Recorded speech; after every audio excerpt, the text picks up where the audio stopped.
This is News 6 Tonight.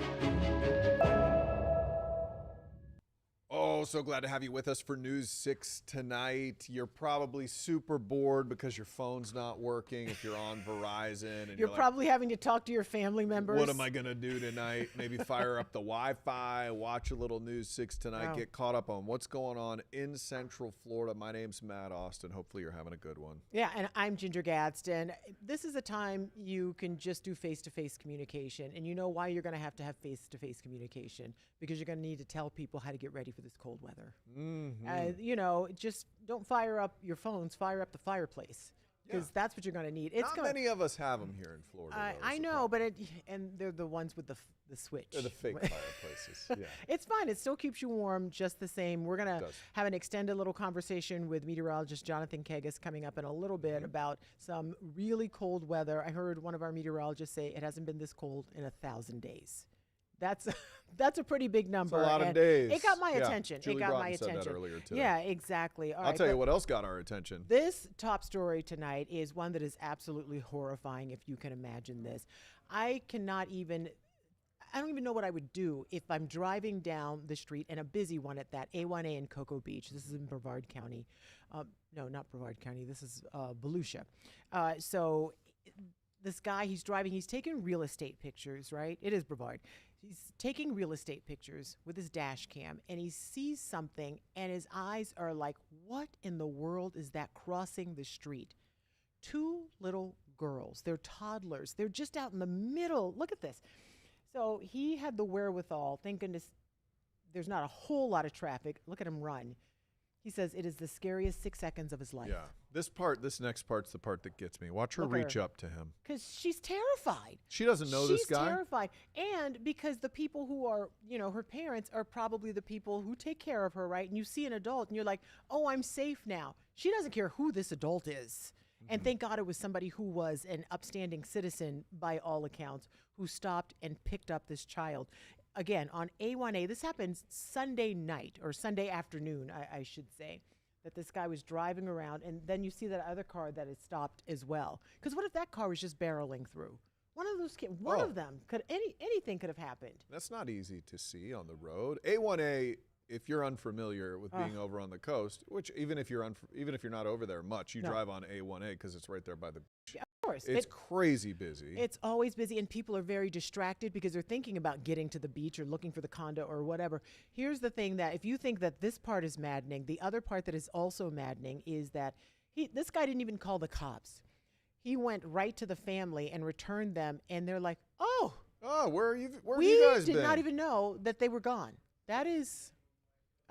I just thank God that he found them, that it wasn't terrible weather, because we got some bad weather heading our way. What if it had been super cold and these little ones are out there just wandering? Terrifying, man. You always go to the worst case scenario. We have these work stories all the time of people not watching their kids. Yeah. I mean, that's a little bitty thing. Both of them. And, thank goodness somebody who knew what to do found them. Because if you have a creeper who's out there, here's your opportunity. That's How many the of thing those stories do we do a day? So that's a story that. But we are asking questions. We're like, where were the parents? Why didn't they know these kids? But when we called police, they said we were never even contacted. So what can they do? What can they do? But I think there's something that can be done. If you live this close to a major road like that, you got to know where your kids are. Absolutely. Well, today was a historic day for NASA. Not really what they're trying to go for these days, but they had to bring a crew home early. This is the first time. ISS has been up there 25 years now. Mm-hmm. They've never done this before. The Crew 11, had to come home early, all because there was some undisclosed medical issue with one of the astronauts. We don't really have a lot of information. Still undisclosed. On that. Yeah, undisclosed as to what it is and who it is. Yeah. And that's their business. So, if you have a highly publicized job, if I called in a sick day, I wouldn't really want everybody. One time I did have a co-anchor.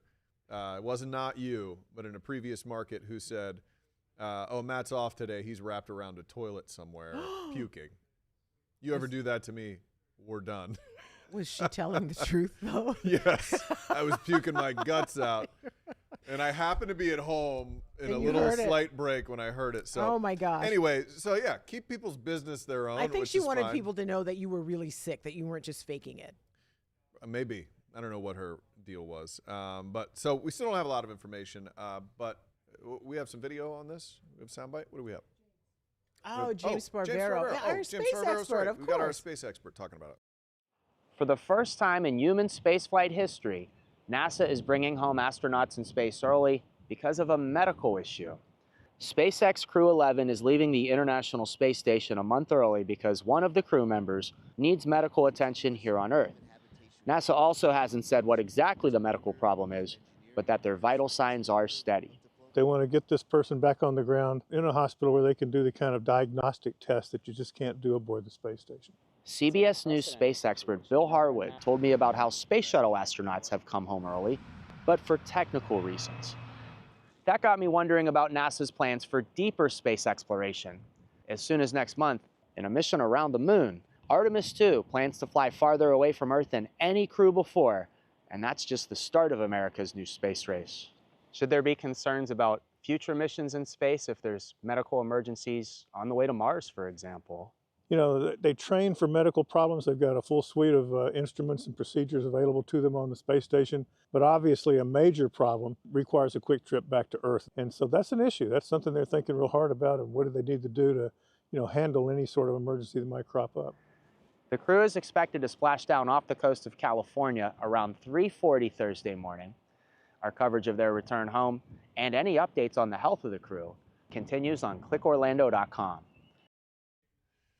All right, so fascinating stuff. He does bring up a good point, James, is what if they were on Mars or something? What would you do? We don't know what this issue is. You're going to have to figure it out on Mars. That's why we're going, right? You got to, there better be a Mars hospital of some sort, because that's a long trip. Yeah, you're not coming back. What is it? I think it's 6 months? 6 months. 6 months yeah, to get 6 to months Mars. to get to Mars. Okay, yeah, we'll get a look at you in 6 months. No, you can probably build a hospital on Mars in better a send some shorter healthy period of people time up than there. that. Get one of those little AI hospitals. Yeah, like but you see in the they movies. have this Artemis mission coming up where they're gonna send people into deep space. They're gonna go deeper than anyone's gone before, and this is a 10-day mission without landing. What happens if something happens then? What do you do? Yeah. So they have a lot of things to You have figure to out. this is why astronauts are so highly scrutinized when they're chosen. They have to be the healthiest. You can't have an ingrown hair. I mean, nothing can Well, be I'd wrong be with toast. you. I get ingrown hairs all the time. All right, this next story, it's a serious one, but all I can think about is the iconic Napoleon Dynamite having tots in his pocket tots. Pocket tots? Do you know? I did not get on that wagon for Okay. Napoleon Dynamite. Okay, so there's that movie, and he's in school, and he's got tater tots in his pockets. He loves them so much, and who doesn't? pulls 'em out. But there's a serious story with tater tots, so serious that local cafeterias and your kid's school probably have had to recall them, and it's part of a nationwide recall. Nearly 39,000 cases of frozen tater tots are being recalled. The FDA warned that they could contain some kind of clear, hard plastic fragments, so you can imagine why that would be bad. The recall affects Ore-Ida tater tots and Cisco Imperial potato tater barrels, which I had never heard of. They were tater barrels? tater barrels. Sounds like a dream. They were distributed in 26 states, including right here in Florida. In fact, Orange County Public Schools, they told us that they had already also had the recalled tots, so they pulled them from their cafeterias, and they are no longer on the menu, so you don't have to worry. But do check it if you have some tater tots at home, because 39,000 cases, that's a lot. Yeah, I don't think that these would be at your home, though. I heard that they're like 30-pound bags at I know, but I look at the brand Ore-Ida, and I think it's a common brand, but Yeah, and I think you're probably I right. don't know. You don't have the space for that. But just in No, case, I don't have that kind of freezer space. But I tell you what, looking at that next to the venison, tot picture got me a little hungry at this time of night. they're which they're is not pretty good when they don't have clear plastic parts. Yes, exactly. You don't want to chip a tooth or something or get that swallowed in you. All right, let's take a quick break. But this story that we have coming up about a field sobriety test in which a guy's excuse for failing this test is a first of its kind. We've never seen anything like it. I don't know. We'll be right back. He was thinking.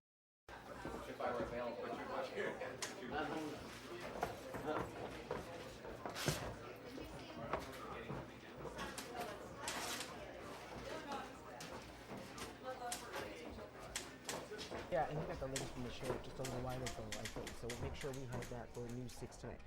Hey, thanks for stopping by. We know you're busy, but news doesn't stop, and neither do we. That's right. And this is News 6 Tonight, where we leverage this entire busy newsroom with our community correspondents, our producers, our content desk, and then we filter through that. We have a casual conversation about the news that impacts Central Florida. Yeah, we live here in the community, and we rely on you for our neighborhood network because you're our eyes and ears as well, and we can't do it without you. So you can watch us all over the place, YouTube, News 6 Plus app, and clickorlando.com. While you're here, feel free to engage. Let us know who you are and where you're from.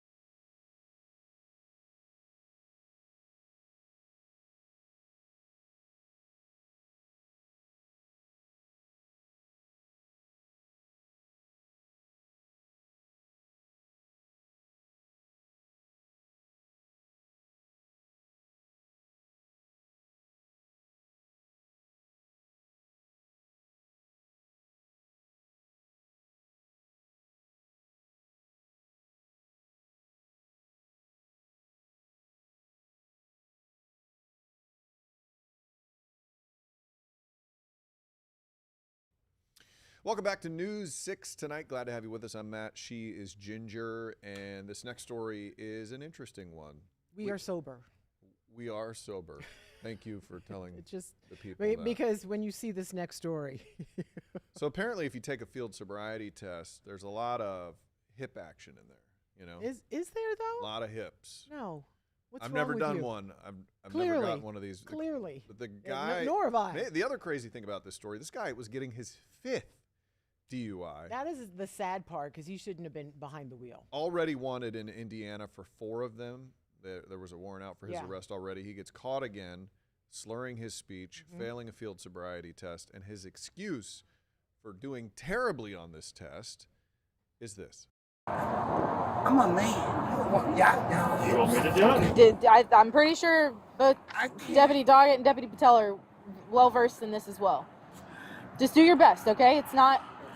Just do your best. I can walk. Okay, hold on. Let's go Particularly back over here.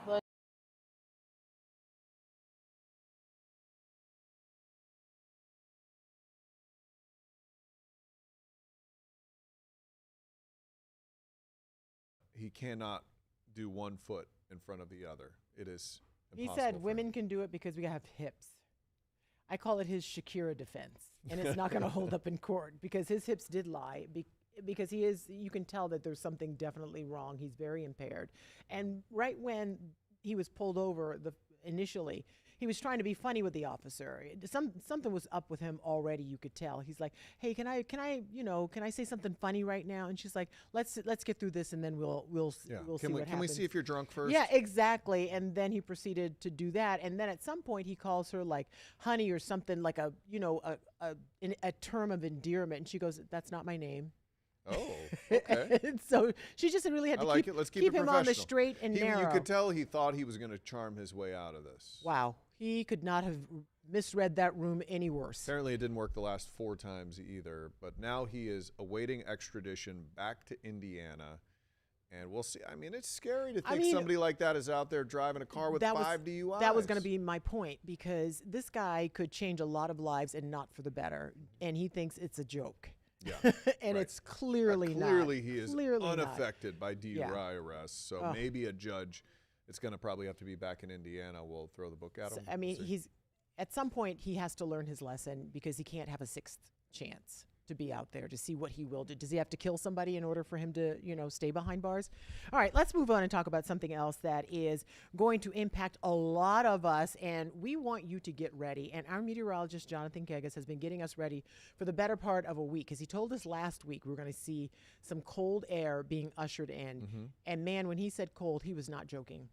He was not joking, because we're not talking about feels like temps. We're talking about actual temps in the 20s and in the 30s, Jonathan.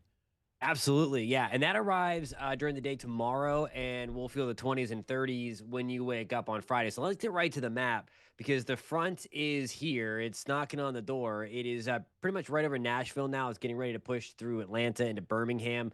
You see where it's in the teens in Chicago. It's 15 in Minneapolis. It's 2 degrees below zero in International Falls, Minnesota. This is kind of round one of the cold.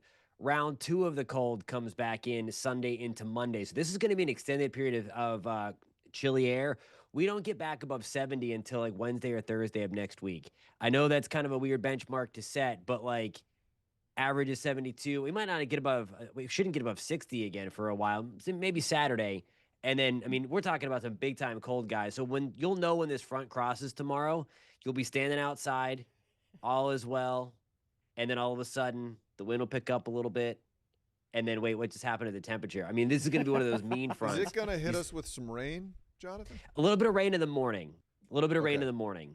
So if you sleep in past like 9 or 10, most of that rain is going to be out of here. And then we're going to get that nice big push of some colder air. And I mean, you clearly see temperature change in Nashville from 24 hours ago, 20 degrees colder.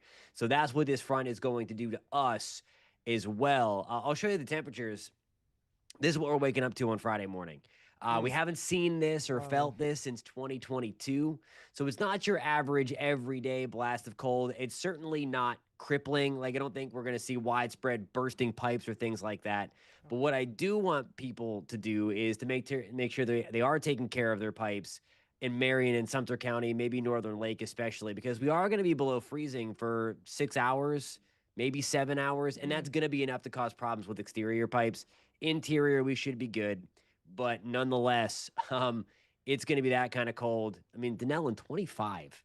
25. That's pretty wild. That's not right. What'd you say? That doesn't look right. It doesn't look right. It's not going to feel right either. It doesn't. No, it is not. This is going to break Matt out of his not wearing a jacket. I think anyway. I'm stuck on jacket watch. We'll for next Sunday. See when it gets here. Yeah, What do you say? We'll see. This hoodie action is not going to really cut it when you talk about that front moving through. I don't think so. So, Jonathan, when you showed us that first map where it looks like the whatever is coming from basically the Arctic. Yeah, it looks like that circle is getting pushed down. How do you know how far down it's going to go? That's what I always wonder when you guys are forecasting these things, because it seems like it would be difficult, because if that stopped around Atlanta or if it didn't dip down as far, you would look crazy and we wouldn't have these low temperatures. So how do you know how far down south it's going to dip? Boom. Okay, so here we go. This is a good question. Looking at everything, so we're looking at the surface there. So the upper level pattern is going to tell all. So what we look at here, this big ridge, you see where it's nice and orange out towards the west coast, that big U shape, that is, or the upside down U, that is where we have a nice big ridge of high pressure. So that's like extending back up towards British Columbia and Alaska. So for them, it is relatively warm. So the warmth is surging there. That's kind of pushing everything back down to the south. So we have a super amplified upper level pattern. And when we get these big wavy jet streams like that, that allows it to buckle down. Now there's other things we can get real into, these different oscillations. There's some blocking patterns up over Greenland. That's become real popular these days. But that pattern we watch for when there's a blocking over the Arctic and over the Greenland block, as it's called, it helps to force the air down rather than kind of escape off of the coast of off the Atlantic coastline. So all that cold is just literally spilling over the poles. So we call this type of pattern the Polar Express, because the cold air is literally spilling over the poles right down south. And if it was going to be forced back up, like our nice little high pressure, this guy out here, it's way out there in the Atlantic just chilling. If it was trying to build back over Jamaica or Cuba or the Bahamas or something, that would be what we would look for to see, okay, it's going to put on the brakes and maybe stop over Tennessee or Georgia or something. But no, this time around, there's nothing to kind of force it back, and the gates are wide open to the Arctic. So I have another question for you, Jonathan, and if it is a silly question, then please just go right to break. Don't make me feel bad. So, there are none. So I remember years and years ago when I did weather and I would see this pattern and you would see those lines. The tighter the lines, the windier it was going to be. Is that what those lines we're seeing represents how windy it's going to be? Yeah. So on the upper level pattern, no, but on the surface pattern, yes. So these are the height lines. But if we were looking at a surface chart and they were that close, 100%. The tighter they are, the tighter the pressure gradient, and then the bigger the winds for sure. Okay. So 100% right on that. I was wrong. That's the wrong map. And he was see how kind he was in nice. answer. He was so being nice. very nice Jonathan, to you. this is why I love you. It's Thank you. What market did you tell people that incorrect I information? did weather in 2 markets: my home market of my college market of Columbia, South Carolina, and a real news market, Indianapolis. Oh, that is a real news market. I was so good doing weather, they immediately moved me to the news desk. So let me say something. The only it's a technicality because we're not looking for the surface wind at that pressure level. It's a technical, but when you have the things close, that means we have a really strong pressure system. So at the surface, it's going to mimic that as well. So it's technicality because we're looking at height lines versus isobars. That's it. All right, So I feel slam better. dunk. I 100%. feel It's better. it's Trying to, 100% right. He's No, trying to make up new science to No, make you no. right. He's that nice of a it- guy. Chat Jonathan. GPT it. He It'll doesn't take tell up you, Matt. ChatGPT it. There's I don't know if you know this there's- guy. He doesn't make up stuff. All right, check him out. He's got a Heck great show no. coming up at 9:30. We stole a lot of his time for our show because we know the cold is something Yeah, we everybody's know you got to talking get ready. about. Thank you, Jonathan. We appreciate you, my friend. Thank you. Well, one thing everybody's been talking about, we were going to end the show on it. We have this Verizon outage. I Are don't you know. Verizon? I am not. I'm getting calls. Oh gosh, I thought I didn't pay my bill today. I was like, uh-oh. You and All a right, bunch of other people. we're going to talk about that coming up after the break. Welcome to News 6 tonight. We are so thankful that you're joining us here wherever you found us. Yeah, you know what this tells me? If you have made this your news streaming destination, it tells me you're smart. Also, good looking. Because you chose to watch the news in a different way. That makes you really smart. Anybody can give you the news from a teleprompter or an old newspaper. We do it in a fresh new way. That's right. So check us out wherever you like to stream. We have this app for your TV, News 6 Plus.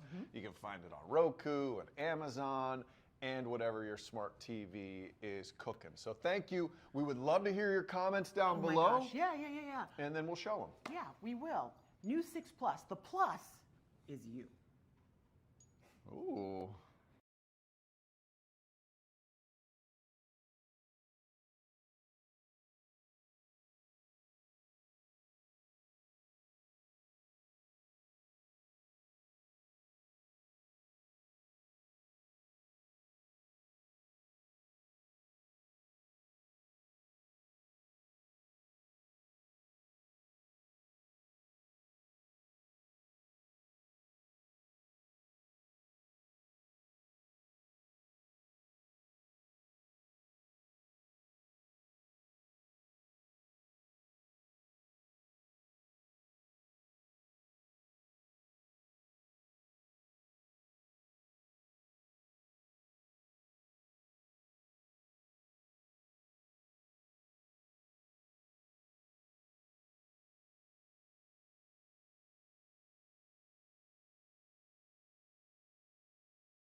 This is for Matt. Can you hear me now? I cannot.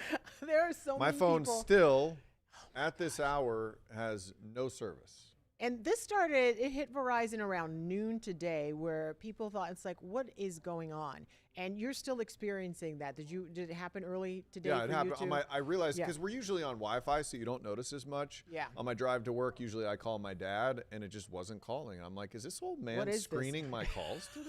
I've had enough of you. Are you Yeah, crazy? so the website Down Detector is reporting thousands of Verizon customers, more than thousands, are reporting issues. The company says wireless service and data services are being impacted, and it's happening all across the country, not just here in Central Florida. Again, as I said, issues started popping up around noon today. Users started reporting getting that nice message that Matt has on his phone. SOS. You're out of luck, my friend. Verizon posted on social media that engineering teams are continuing to address today's service interruption. I think we have some sound to go along with this. Okay, I was wrong. We have don't some have video. sound. We have some pictures of what we could have shown you of just a Verizon store. But what I love about this story, I shouldn't say I love, I'm a T-Mobile customer. T-Mobile was quick to jump on it. It says, T-Mobile's network is keeping our customers connected. That sounds really snarky, doesn't it? It's Oh, both T-Mobile and what's the other one? AT&T. They're both being very Yeah. trolly. So they've on said, we've this. confirmed that our network is operating normally and as expected. However, if you're trying to call a Verizon customer, you may not get through. I'm like, oh, that's some deep shade. They That's some really serious shade. should. If they enhanced their web advertising today, came up with a whole campaign. And they could. They But really could. You have to know, and we know this in the news business, if one of your Yeah. competitors makes a big mistake, Yeah. you don't enjoy it for too long. You better get out there. because your day is coming. Yeah, you and know? as I said, I'm a T-Mobile customer, and even tonight, like just before 8 o'clock, it says our network is operating normally, just to let you know. And that Verizon was impacted. In case you want to switch providers, we're Yeah, available Now's here. a good time. and We we're probably up got and some running. deals. Yeah, that's crazy. Well, we have some interesting stories coming for you tonight at 10 and 11 o'clock. One of our lead stories is going to be they're shutting down schools in Orange County, 7 of them. And so tonight was really the first public meeting where people could weigh in. So we were getting to hear from parents Yeah. whose kids go to these schools. Can walk to these schools in many cases. Now imagine that. You moved in, you probably said, hey, we're close to the school. This is great. Now you got to ship your kid off. He or she has to bus off to another one. Not only some people were angry tonight, but it sounds like some people were a little choked up, sad that these schools are going away. Because in a lot of these communities, sometimes the parents went to that school because they've been there so long, or sometimes the older kids, you have an older brother or sister, like, oh, I want to go to that school Yeah. because you went to it. It's and memories. Now, yeah, it really is. So it is kind of sad, but it's one of those things where it's necessary because if the schools aren't at capacity or even close, It's a financial thing. It costs Yeah. a lot to keep those empty buildings. I or would be half-empty sad. buildings My going. 20-year-old daughter, the same elementary school where my 10-year-old daughter goes, her handprint is still there when she left for 5th grade. That you'd have to get And that every part of time law. I walk by it, I get a little weepy thinking about her little hand. do a little there. dab to it. Yeah, All right. just Hey, a thanks for little joining hand. us.